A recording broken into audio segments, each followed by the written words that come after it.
పైసల కాడ అందరు ఒక్కలే, మళ్ళా నాకింత నీకింత నీకింత అని పంచుకుంటారు. పైసల దగ్గర అందరు ఒక్కటే, పైసలు ఇవ్వకపోతే మళ్ళా పడదు వీళ్ళకి. కమిషన్ల దగ్గర అందరు ఒక్కటే, అందరు పంచుకుంటారు. ఆ ఫోర్త్ సిటీ కాడ అందరు ఒక్కటే, అందరు పంచుకుంటారు. లేకపోతే వీళ్ళకి వేయకపోతే మరి రేవంత్ రెడ్డి అసలు ముందర 1 year అట్లా రేవంత్ రెడ్డి సంపాదించుకోవాలన్నా వీళ్ళు సంపాదించుకోవాలన్నా సమానంగా పంచుకుంటారు. వీళ్ళు ఇగోలంతా ఎక్కడ, కుర్చీల కాడ, సీనియారిటీ దగ్గర, లేకపోతే ఇంకెక్కడనో ఉంటది. ఈ పంచుకోవడంలో మాత్రం ఎటువంటి గొడవలు ఉండవు. ఎందుకంటే ఒక్కడికి ఏకపోయినా వాడు పోయి అక్కడ కుంపటి పెడతాడు, ఎక్కడ ఏఐసిసిలో. అట్లా ఉంటది కాంగ్రెస్ వాళ్ళ తీరు. ఈ గ్యాప్ లో ప్రజలని ఎవ్వరు పట్టించుకోవట్లేదు, మీనాక్షి నటరాజన్తో సహా. తెలంగాణ ప్రజల పరిస్థితి ఏంది? వాళ్ళు ఓట్లేస్తేనే మేము హెలికాప్టర్లో ఈ మాత్రం తిరుగుతున్నాం, ఓటేకపోతే ఏమయ్యేది కాంగ్రెస్ పరిస్థితి అనే జ్ఞానం ఎవ్వరికి కూడా లేదు.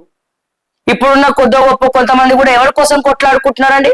మీరు అబ్జర్వ్ చేయండి. కాంగ్రెస్ పార్టీల కొట్లాటలు అవుతున్నాయి కదా, దేనికోసం అవుతున్నాయి? ప్రజల కోసం కొట్లాడుతున్నారన్నా ఒక అర్థం పర్థం ఉండదు. వీళ్ళు ప్రజల కోసం కొట్లాడుకోవట్లేదు, అక్కడ కూడా వాళ్ళ సీట్ల కోసం,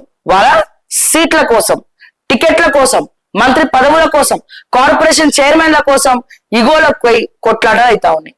అదే 6 గ్యారెంటీల కోసం ఒక్కడన్నా ఎమ్మెల్యే మాట్లాడా?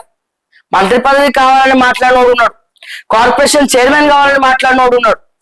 ఆ గ్రూప్ ల స్కామ్ జరిగిందని చెప్పి ఎవరైనా మా బీసీ మంత్రులు మాట్లాడుతుర్రా? పోనీ అగ్రకులాలు అంటారు కదా, అగ్రవర్ణ నేతలు ఎవరైనా మాట్లాడుతుండ? అగ్రవర్ణాలే ఆడ ఉద్యోగాలు అమ్ముకున్నది, అదే అగ్రవర్ణాలు ఉద్యోగాలు అమ్ముకున్నారు.